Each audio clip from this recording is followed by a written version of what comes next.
Okay, for this journal entry on symbiosis, we need this paper and we need that paper. This we're going to write on and then fold and then go in the journal when we're done. So for right now, title's enough. Set your journal to the side. We've got a bird and a worm. What's happening? What's the bird going to do? So here we have a bird. In this situation, the bird is a predator. And predators catch and eat their food. So if the bird is the predator, what do we call the worm?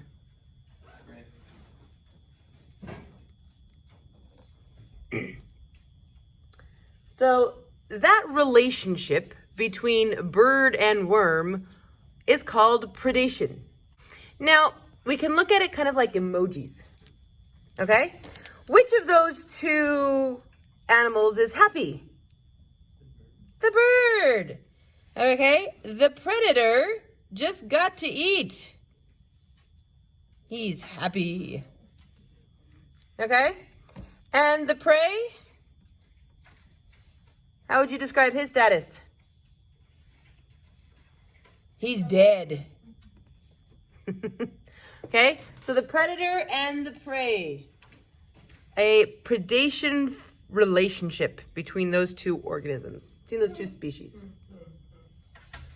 All right, next scenario. We have an orca, killer whale, and a polar bear. And here in the middle, we have food. We have a seal. The seals, all right, they are food for both orcas and for polar bears. For every seal that gets eaten by a killer whale, that's one less seal available for the polar bear to eat.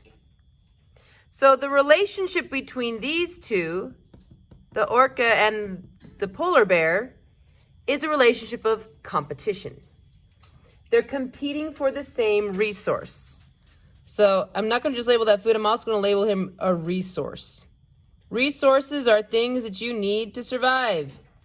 So food is an example of a resource, and they both want that resource. So they are competing. It's a competition for that resource. Okay? So the relationship between the competing animals, all right? So kind of a visual here. Someone's going to be the winner. And we're going to have a loser. So in any kind of competition, there's a winner and the loser. The winner, if they keep winning consistently, will survive, and the loser who keeps losing consistently will die. If they're not getting the resources they need, they will die. Okay? In nature, there's all sorts of competition. There's lots and lots of competition in nature. All right, next scenario. We have a sea anemone and a clownfish. That should be kind of look familiar from... I'm assuming most of you have seen the movie Finding Nemo, all right? His home is the sea anemone. Okay? That thing I'm coloring, that's the sea anemone. That's actually an animal. It looks like a plant, but it eats its food. It doesn't do photosynthesis. It eats. And its little tentacles, they sting. Clownfish actually doesn't get stung. It's immune to the stinging of the anemone. And this is a good thing for the anemone, okay? The anemone, it can sting and eat small things, but if something really big wants to take a bite out of it, he can't really prevent it. But the clownfish is very territorial. If any other fish gets near, he goes like right in their face, goes, wah, and like scares them off, okay? And he also kind of helps keep the anemone clean. If some sort of like dirt or something in there that falls and that's not food, he kind of cleans it out. He's a good housekeeper. Okay? So they take care of each other. When they're taking care of each other, when they both benefit, that's called mutualism. When both of them are benefiting, we call that mutualism. Okay? So right here, our emojis, they're both happy. Okay? So here we have, I'm going to put here the clownfish the sea anemone, they are both happy. They both benefit. They both benefit from this relationship with one another. Decorator crabs. These are really kind of interesting little creatures, okay? He goes around the ocean floor and just randomly picks things up and puts them on his back. And if it sticks, great. If it doesn't, it falls off and he keeps going. But the cool thing is he picks up living things. Like he'll pick up a plant and he'll stick it to its back. It'll stick to its back and it'll just keep growing. He'll grab pieces of coral, cut them off, stick them to his back, and the coral just attaches to him and keeps going. You can see him with all-out anemones growing on their backs, and they're just walking around.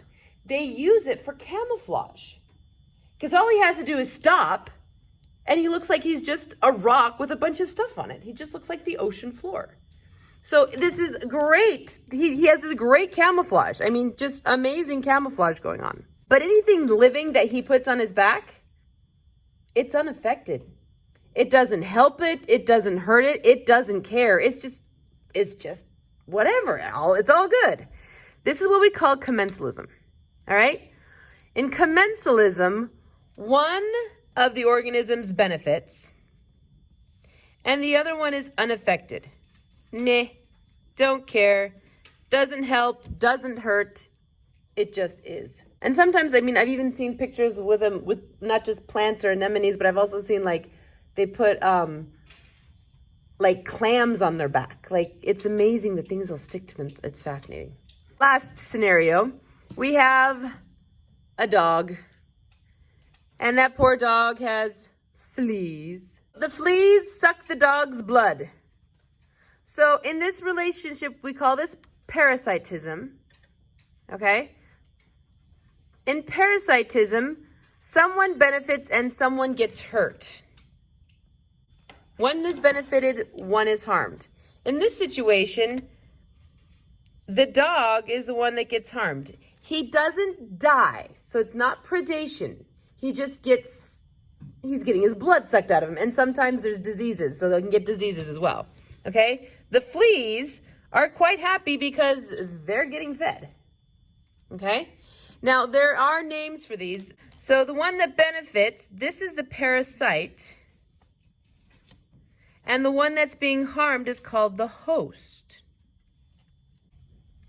Of these 5 types of relationships, predation, competition, mutualism, commensalism, and parasitism, these 3, mutualism, commensalism, and parasitism, these 3 fit in their own kind of category. I'm going to color in a border around them. All right, mutualism, commensalism, parasitism all fit in the same category called symbiosis. Symbiosis means we've got 2 organisms that have a very close relationship with each other.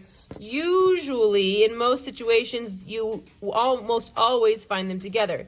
You always find a flea on a dog. You always find a clownfish in an anemone.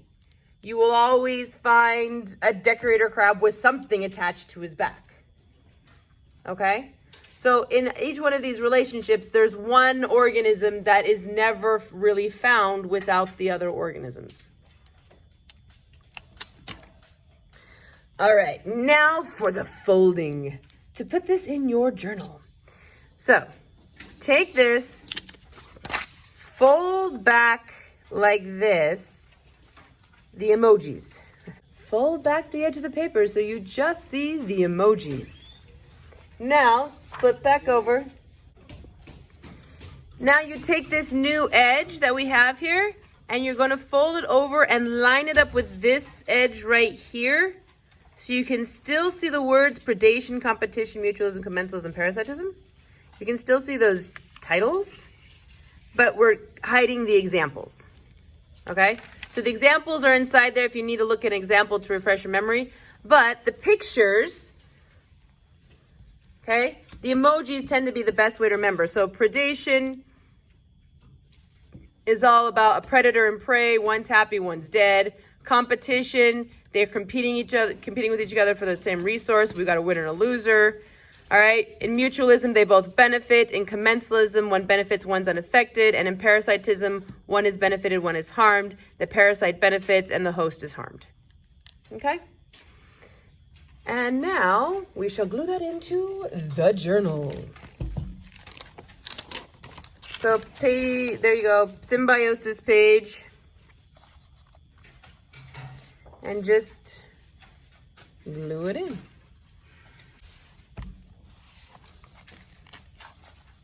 Now you can unfold it like this if you want to, okay? I like to leave it like that so you can unfold it so you can kind of see the whole thing laid out again, but for the most part, you don't need to see those examples most of the time, so we can pretty much leave it flat like that.